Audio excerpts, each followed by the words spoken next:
The 1% rule. There's a concept that's been popularized by James Clear and others.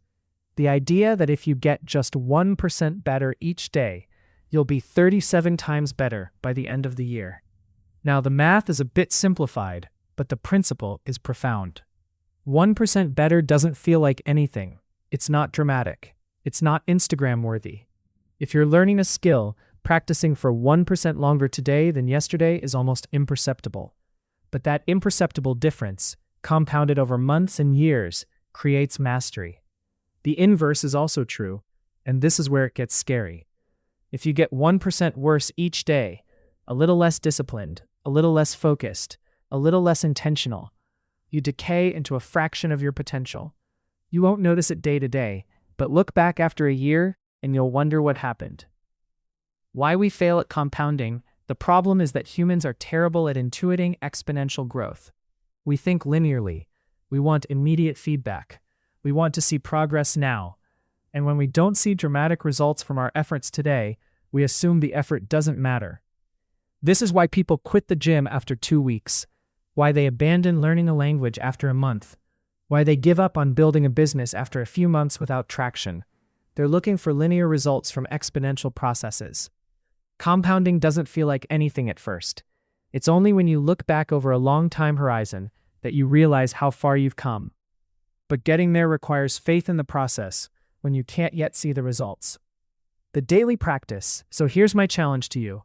Pick one thing, just one, something that matters to you. It could be health, relationships, learning, creating, building wealth, anything. Now ask yourself, what is the smallest, most manageable action I could take every single day that would compound into something meaningful? Maybe it's reading 10 pages of a book. Maybe it's doing 10 push-ups. Maybe it's reaching out to one person you care about. Maybe it's saving a small amount of money. Maybe it's writing 100 words. Maybe it's learning 5 new vocabulary words in a language you want to master. The action itself almost doesn't matter. What matters is the consistency. What matters is showing up. What matters is trusting that these invisible deposits into your future self will compound into something you can't even imagine right now. Good morning. It's Thursday, February 6th, 2026. And if you're feeling like the financial markets just put you through a washing machine cycle, you're not alone. Let me walk you through what's happening in the world today. Bitcoin's free fall continues. Let's start with the elephant in the room, or should I say, the Bitcoin in the basement. The world's largest cryptocurrency broke through the $61,000 level yesterday, extending what is now officially one of the worst weeks in Bitcoin's recent history. We're looking at a 30% decline over just 7 days. To put that in perspective, if you had $100,000 in Bitcoin last Thursday, you're waking up today with $70,000. What's particularly striking here is that Bitcoin briefly dipped below $61,000, a level it hasn't seen since before President Trump was elected. Remember all that post-election euphoria? The predictions of Bitcoin hitting 200,000? Well, reality has a way of reasserting itself. CoinDesk is reporting this could be Bitcoin's steepest one-day decline since the FTX collapse in November 2022. And if you remember that period, you know that's not a comparison anyone in crypto wants to hear. FTX was a catastrophic meltdown that shattered confidence across the entire digital asset ecosystem. Crypto industry reeling. But it's not just about price charts and red candles. There are real-world consequences rippling through the industry. The New York Times reported yesterday that a leading cryptocurrency exchange, and we're talking about one of the major players here, is laying off a large chunk of its workforce. When the music stops in crypto, it stops fast. Companies that were hiring aggressively just months ago are now cutting deep. These aren't just numbers on a screen. These are people losing jobs, projects getting shelved, and entire business models being questioned. The crypto winter everyone feared might be arriving. The liquidation cascade. Now, here's where things get technically interesting. And by interesting, I mean terrifying if you're caught on the wrong side. Reuters data shows that over $2.5 billion in Bitcoin positions were liquidated in recent days. That's billion with a B.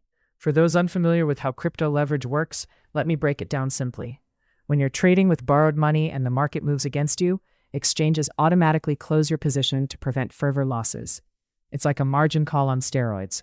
And when Bitcoin drops this fast, it triggers a cascade effect. One liquidation forces the price lower, which triggers more liquidations, which pushes prices even lower. What we're seeing is the unwinding of massive amounts of leverage that built up during the bull run. The market is purging excess violently. The long game. We're living in a world that constantly demands instant gratification. Social media gives you dopamine hits in seconds.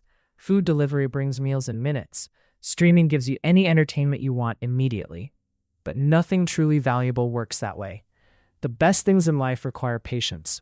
They require faith. They require putting in work today that won't pay off for months or years. That's uncomfortable. It's supposed to be. Anything worth having requires delayed gratification. So while everyone else is chasing quick wins and get-rich-quick schemes, you have an opportunity. You can plant seeds today that won't bear fruit until you're a completely different person. And when they do bear fruit, you'll barely remember the planting, but you'll be grateful you had the patience to let them grow. Final thought. Remember, you're not just making choices today. You're making choices for the person you'll be in 5 years. Invest in that person. Be patient with that person. Trust the compound interest of consistent small actions. That's it for today's morning podcast.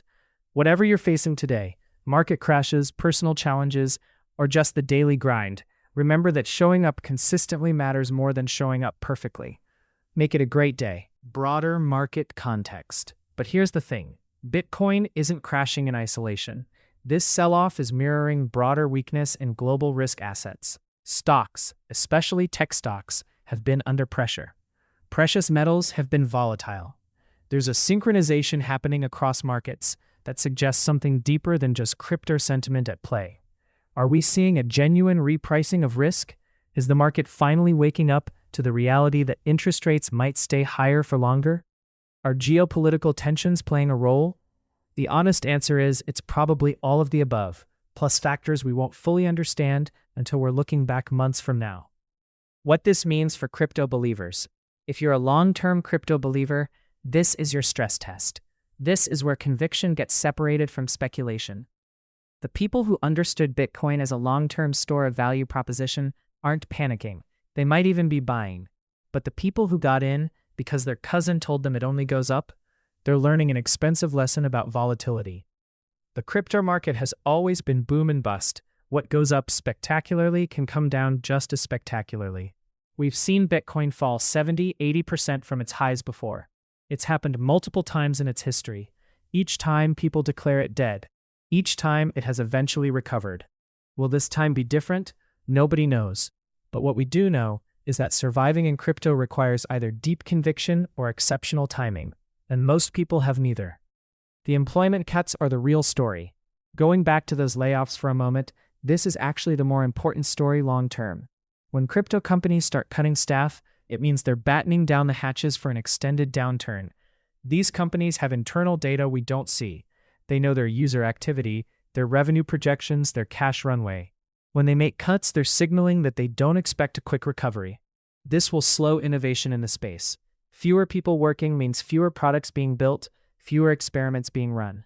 The crypto ecosystem doesn't just need price recovery, it needs continued development and real-world utility. Looking ahead. So where do we go from here? The $60,000 level for Bitcoin is psychologically important. If it breaks and holds below that, we could see further capitulation. On the flip side, if it finds support here, we might see a stabilization. But trying to call the bottom in crypto is like trying to catch a falling knife. You're more likely to get hurt than succeed. For traders, this volatility creates opportunity. For investors, this is either a buying opportunity or a signal to stay away, depending entirely on your time horizon and risk tolerance. And for the crypto industry itself, this is a moment of reckoning. The projects that survive this downturn will emerge stronger. The ones that don't, well, they'll become cautionary tales.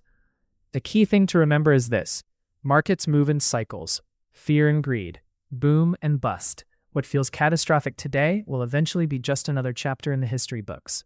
The question is whether you have the patience and conviction to weather the storm.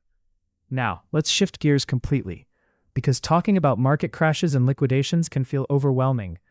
I want to leave you with something more meaningful this morning. The lesson of compound interest, but not the kind you think. Everyone knows about compound interest when it comes to money. Einstein allegedly called it the eighth wonder of the world. But today, I want to talk about a different kind of compounding, the compound interest of small, consistent actions. Here's the thing most people miss. Life isn't changed by massive, heroic efforts. It's changed by tiny, almost invisible actions repeated consistently over time. It's the compound interest of behavior. Think about it. Nobody becomes an expert overnight. Nobody builds a meaningful relationship in a single conversation. Nobody transforms their health with one workout or ruins it with one bad meal. Everything meaningful in life is the result of aggregation, small things done consistently, compounding into something remarkable.